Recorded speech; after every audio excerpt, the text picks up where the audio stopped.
Hey guys, it's your boy Thriller here. We're here for week number 3 of the Ball Joey Draft League where we take on Girl Winning.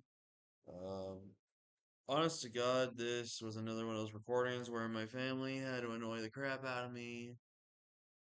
Had to keep calling and texting, saying this and that in regards to making sure I help them out with getting a car for my brother because they can't get my parents can't use their credit because our credit's with my sister's car that they had to pay off and stuff like that. So I had to do it, and we have just gone through some headaches, turmoil, this and that, and it was annoying. And this happened after the battle; it didn't happen during the battle. But my sister had called me during the battle at the very beginning as well. So once again, we're having a post-com this battle. Which, I mean, postcoms are fine. I can talk about more stuff here, but it just gets so annoying that my family will not leave me alone. Can I just do my recordings in peace, please? Like, I love my family, I do, and I'm gonna be there for them and answer and talk with them if I need to about stuff. But my God, let me do stuff. Just let me do my stuff and just stop bothering me when I'm just doing it, right? Anyways, a little rant out of the way.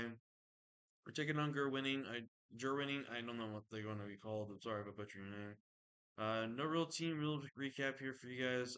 Pretty much they brought the exact six I expected. The other three Pokemon they had was Arios, Spin, Bisharp, and a Gabite. And the only one Pokeball that could have maybe showed up was a Bisharp, because of Sucker Punch. But I knew this was the six they were going to bring because it's basically the top six. We're bringing an Adamant Scarf Darm that has a little bit of defense investment, so we can take out some things. We're bringing a bulky offensive Roserade, also making its debut this week. We have an Acid Armor sub. Uh, um, Gudra that's also making its debut. I think it also does really good defensively in this matchup. We have Cofagrigus with each Nasty Plot bulky variant set with Spell Tag. We have a Magnet Galvantula. We have a Dragon Dancing Taunt Gyarados with a Conberry. And yeah, so let's go ahead and get into this matchup here. So yeah, you can see, as you can see right here, my sister had called me right at the beginning of the battle, and I could have just re-recorded there, but I was just kind of just annoyed at that point. So I was like, let's just do the battle. I go for a nasty plot here, and for some reason, this Victini is toxic. And I'm gonna be honest, I don't know why the hell this thing is toxic. This is the first time I've ever seen a Victini run toxic as a move on its move set. Because the thing is, Victini should always be running the more the offensive variations or a trick room weakness policy set. I've never seen Toxic. I don't know if this was like a fourth move that they wanted to put on the Victini or something. I don't really know. I can't really tell you or something like that. But right here, uh, they decided not to stay in as I go for Shadow Ball here. I probably, in my mindset, should have made that prediction and at least attempted to go for Hidden Power fighting there. But at the same time, I could have thought that they were cast a berry there and then they were going to U-turn out potentially. Hope that was the case as well.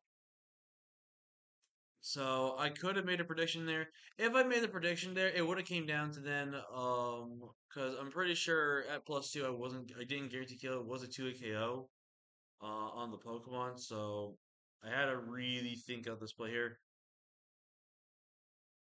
And right here, I make a really wait. What the heck? Scrappy opposing movement. Wait, hold on. Wait, hold on. Scrappy. Mummy. It's a mummy. Oh, I just did it twice for some reason. Right here, I kind of feel stupid. I should have Shadow Balled. I don't know why I hit Power Fighting. This was 1000% a misplay on my end. I should have just went for Shadow Ball because he literally could not have touched me with Mega Lob, unless he did have a coverage move. But I think he was not going to risk taking damage off of me. So I 100% choked that right there. Right here, I'm going to go to my Gyarados here. Just going to go for a Dragon Dance here. There's no reason not to. Tangrowth comes in here. So this Tangrowth is either BizDef with a Rocky helmet potentially, which is gonna have like Leech Seed and less Sleep Powder, or it's AV and it's just meant to way a mon that can come in and switch in on me here. This should honestly be an AV set. AV is really good to kind of counter ice stuff and pivot around stuff. I think Fizz Def doesn't make a ton of sense when you have a Gliscor that can be Fizz Def, you have a Celesteela that can be Fizz Def. Right here, we're just going for the taunt just to make sure if it is, and he reveals to be Hidden Power Electric. Gerwinin, this is just some advice for you. Tangrowth learns Shockwave, unless he doesn't learn it in Gen 7, but I know he knows it in Gen 7. So you can unless you really, and because I'm pretty sure Hidden Power and Shockwave are the same base damage put. Maybe Hidden Power gives you more PP, but if you want to run like coverage like that for things like Gyarados, run Shockwave. That way you don't have to waste your Hidden Power and Hidden Power Electric. But I'm gonna go for the bounce here, as he tries to go for it again. I go for this. It does show me this is a fully Fizdef Tangrowth, which means the Gliscor is most likely Spadef. And we're immediately in a very crappy situation because now we're 0-2. I go ahead and go for the substitute here, and we are just going to go ahead and spam Acid Armor here. And in comes the Tangrowth as I Ice Beam done this thing. The Ice Beam was not to catch Tangrowth. Ice Beam was just to start getting chip damage off on the Celesteela. So the fact that he just gave me Tangrowth though was huge, which was really nice. In comes Mega Lob. It's obviously going to go for the return here. I think honestly he should have went for Fake Out. Fake Out actually would have been nice to get the stuff here. But we're on +6 here. I'm just going to go for the Dragon Pulse here. Actually, no, I sub here first. I sub here first. I probably show for Dragon Pulse first because I didn't really need to, and that getting that damage off on this Keldeo would have been huge for us here. But we do get some chip damage off on this Keldeo, and it is Calm Mind Keldeo, which I actually did not really think this would be versus my team per se. Uh, the thing is with Calm Mind Keldeo, it's not really that good in my team per se because yeah, I can have Goodra, but the thing is if Goodra's running stuff like Power Whip and stuff, this thing revenges it. Uh, and the thing is too is like if I'm Scarf on this, I can just OHKO it. If I'm Scarf on this, if it's chipped, I can OHKO it. If I win a speed tie, I OHKO with this. This can wall it unless it has HP. If this thing can wall it and beat it if it's not HP electric. I just think Calm Mind personally, in my opinion, was a bad bring here. I think Calm Mind doesn't really offer a lot here. Like I have only like one mon that has speed, like one mon that speed ties and one mon outspeeds this. I think you have to be scarfed. If you're not scarfed on this, you have to be scarfed teeny. But based off the fact that it was toxic, I don't think it's scarfed teeny. Um, but and I also think him staying in on the Coffee Rodriguez with this Victini was a, unless he's cast up Berry, I definitely think was a terrible play because getting any chip damage off on Victini basically means that Darm can just win with Fire Spam. So I definitely think that was a bit of a misplay on their end, in my opinion, and I really don't understand it. But I guess they wanted to make the play here. They're Calm Mind in here. I have to swap out to my Darm here. And now we're gonna go for Zen Headbutt. And this actually, so based on my calcs, if this is a standard Keldeo, which it needs to be speed, unless he's just gonna run max speed and just invest everything else. With the Darm I had to a no bulk Keldeo, did 18-9, did 88 to 101, 100 and something damage. So basically, if I get the absolute lowest roll, the only one roll that guarantee him that he lives this, because he's not probably actually at 80% or so, something else. Something like that. Basically, if I get the absolute only one low roll, which is the absolute lowest, if I get that, he lives his hit. I go for Zen. Yeah, he lived. I did find out afterwards that he did have bulk investment. He had 144 HP investment, and then that basically came down to an 80 to 94 roll. So essentially, this was a 50-50 roll to knock out Keldeo. Basically, 50% of the time, Keldeo always dies. 50% of the time, Keldeo always lives. So, unfortunately, we lost the coin flip there, and that really sucked because Darn basically would have just won this game if I could get rid of this thing because literally Fire Spam would have been super free here.